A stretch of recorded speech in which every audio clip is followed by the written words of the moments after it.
Hello everybody, hope all of you are well.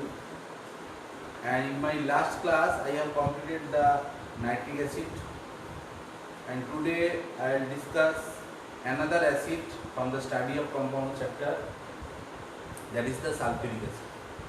So today our topic is sulfuric acid, H2SO4, the formula of sulfuric acid all of you know. Now sulfuric acid is called king of chemicals. Alchemists called it oil of vitriol on account of its oily appearance. If you take very little amount of sulfuric acid and test tube, and if you just shake it, then the inside wall of the test tube, you will observe some oily appearance. That is why it is also called oil of vitriol. It occurs in traces in certain mineral spring in the crystals, but in maximum case it will found in the combined state, that is in the mineral in the form of metallic sulfate. Next, our main topic will go, that is in your syllabus, that is the manufacture of sulfuric acid, and this is the industrial method, okay, and there is no lab preparation method for sulfuric acid. If you want to prepare in small scale, that reaction you can use, that is the sulfur will react with concentrated nitric acid, okay, it will convert sulfur to sulfuric acid, okay, but generally laboratory, as it is a highly corrosive acid, is not generally prepared in the laboratory, okay, that is why no laboratory preparation is given in your book, and industrially it is prepared by this contact method, okay, or contact process. So manufacture of sulfuric acid by contact process I will discuss. So first we will discuss the theory of this process. First we have to prepare sulfur dioxide gas. So first step is the preparation of sulfur dioxide. Manufacture of sulfuric acid by contact process involves the participation of sulfur, okay, participation of sulfur dioxide by burning of sulfur, or we can think about iron pyritis. Iron pyritis formula will be FeS2. So sulfur will react with oxygen in presence of heat, okay, forming sulfur dioxide gas, or iron pyritis, that means FeS2 will also react with this oxygen, okay, in presence of heat, that will form ferric oxide and sulfur dioxide, okay. Next step, what is done, that is the oxidation of sulfur dioxide gas to sulfur dioxide. Sulfur dioxide is purified, then oxidized to sulfur dioxide, okay. Now I am writing the reactions only, okay. In the first step we are burning sulfur in presence of oxygen, okay, forming sulfur dioxide gas, and here we are burning. This is the first step, or you can use iron pyritis process. And in the next step, there will be oxidation of sulfur dioxide. That sulfur dioxide will react with oxygen in presence of catalyst, and this is a reversible reaction, okay, and it will form sulfur dioxide gas. Now, if you want try to balance, that is twice SO2 plus O2 is equal to twice SO3, and it is an exothermic reaction, there will be production of ketones.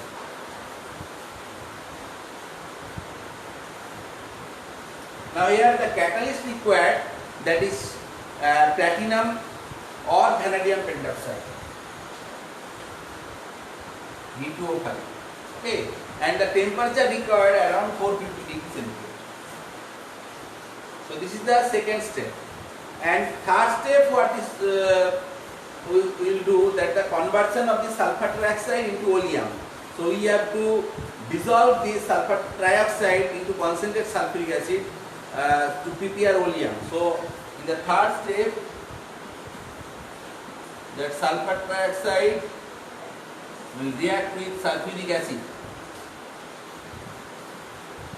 and forming H2S2O7, okay. This compound name is oleum or pyrosulfuric acid. And in the last step, what is done, that the dilution of oleum to sulfuric acid. Oleum is diluted with calculated amount of water to get the sulfuric acid or desired concentration. Okay.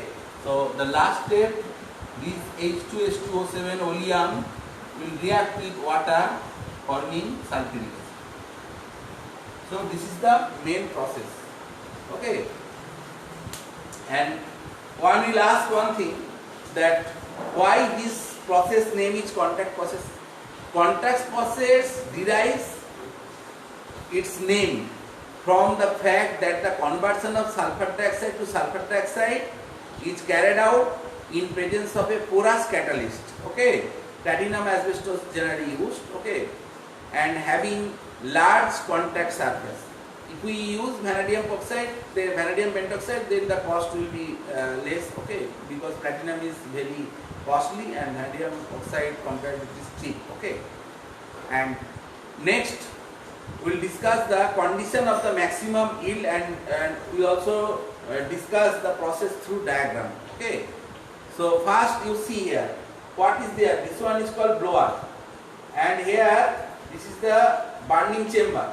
So here we use sulfur or iron pyrites and we are burning here.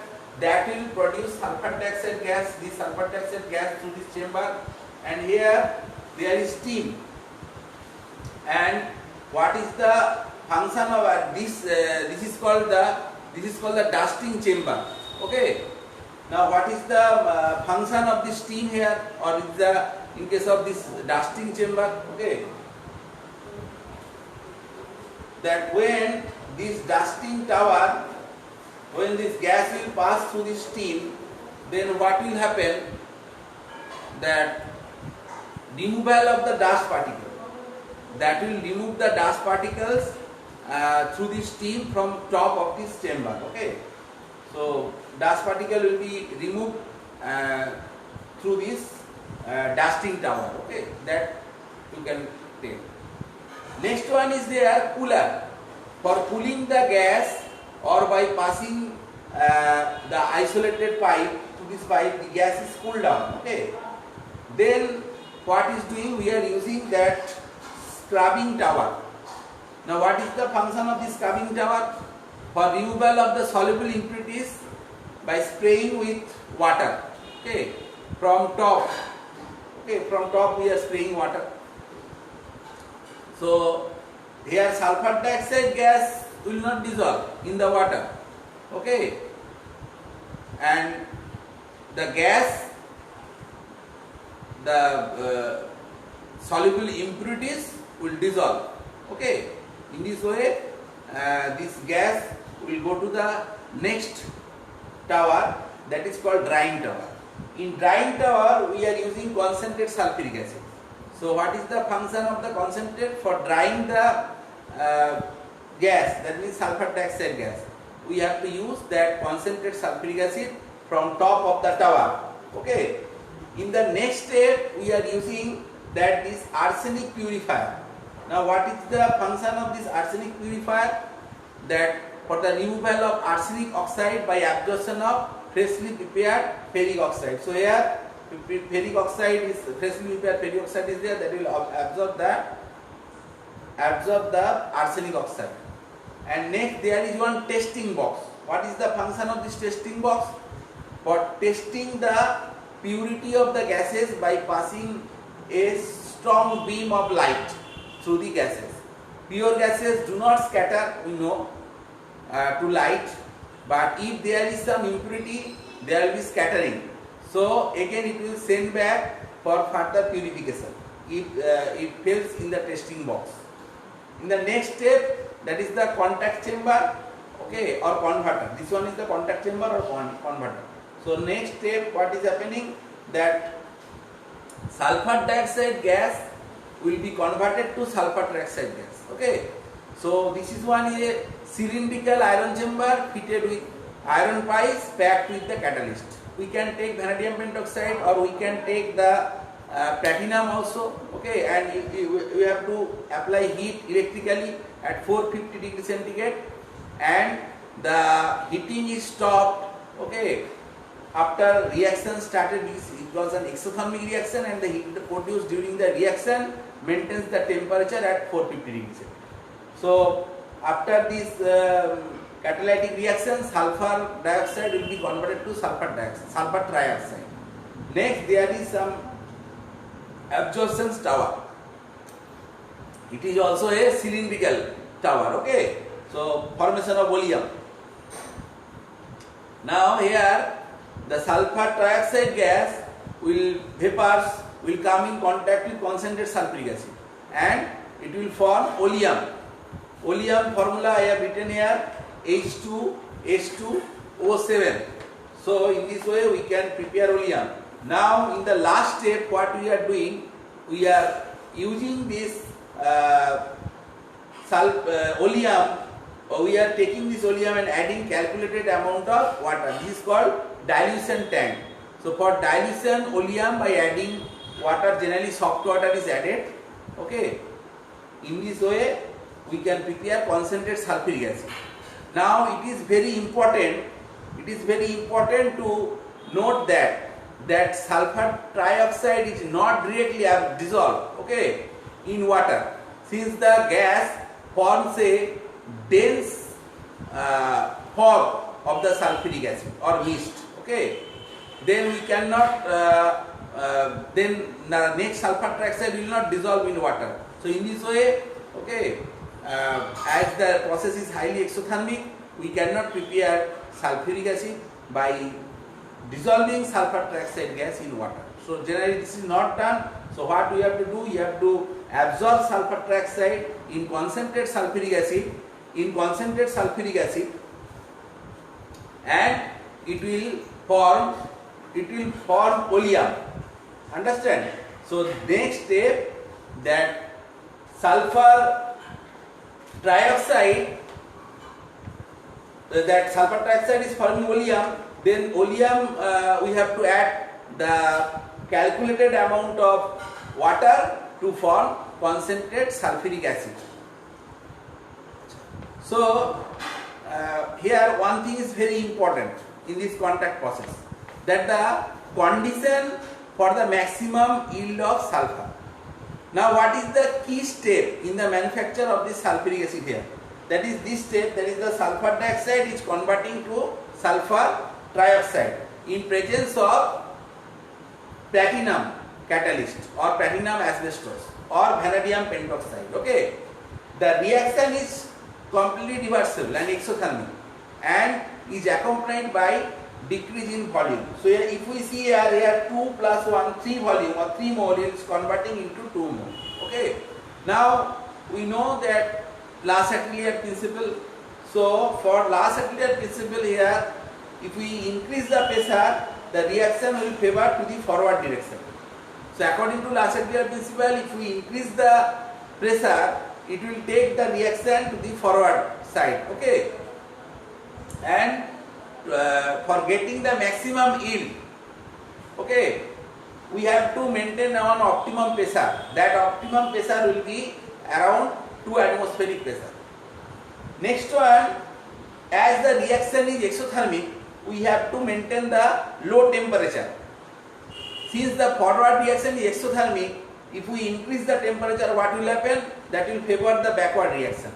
But a minimum temperature is required, that is called optimum temperature, and here optimum temperature is maintained around 450 to 460 degrees centigrade. Then we will get the maximum yield of sulfur trioxide. Okay. Next, another thing is there. Here one reactant is oxygen. So if we increase the concentration of oxygen, what will happen? Excess oxygen, according to Lassatelier principle, will drive the reaction to the forward side. Okay, and we get high yield of sulfur trioxide. And finally, we can discuss that the use of catalyst. Platinum asbestos used as a catalyst to increase the speed of the reaction. This is the function of a catalyst. Catalyst remain unchanged during reaction. Okay, and it only supplies the activation energy. Okay, here also this catalyst will speed up the reaction, and sometimes this platinum catalyst may be poisoned. Okay, may be poisoned by impurities. There may be some arsenic oxide, okay, or impurities present in the gases. But if we take vanadium pentoxide, then it is very cheap and it is not poisoned by the impurities present in the gas. So vanadium pentoxide, now we are using vanadium pentoxide, okay, and sometimes vanadium pentoxide is mixed with potassium oxide. Now what is the function of potassium oxide? Here potassium oxide will act as a promoter. You know, the promoter will increase the efficiency of the catalyst. So these are the conditions, okay, by which we can increase the yield of sulfur trioxide. One more thing you have to keep in mind, whatever gas we are using, that should be pure and dry. Okay. So before passing this sulfur trioxide gas or this oxygen gas, okay, here we have to check through this testing box. We have already discussed why this testing box is used. Okay. Otherwise, if the gas is impure, it will reduce the efficiency of the catalyst. Okay. Now we have already discussed this process, whole process, how sulfuric acid is prepared to this contact process. Hope you can understand. And next day we will discuss the physical properties and chemical properties of sulfuric acid. So today up to this. Thank you.